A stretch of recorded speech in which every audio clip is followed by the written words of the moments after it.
Good day to all and welcome to a next lesson of Afperiode. And as you can hear, we are doing an English lesson, and today's lesson will be about folk tales.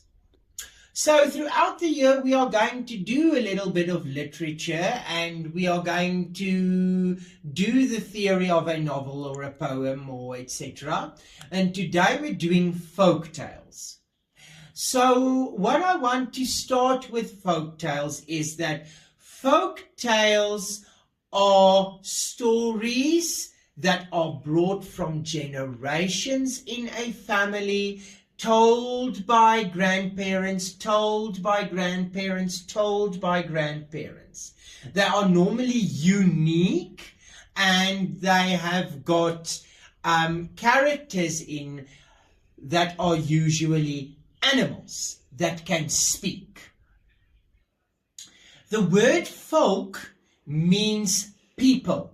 So it is stories told by people for people.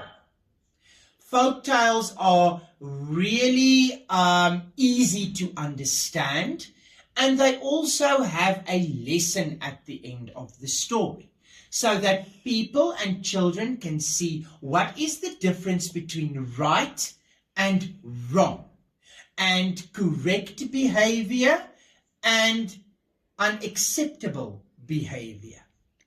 Folk tales are normally your fairy tales or your fables, if I can call it like that.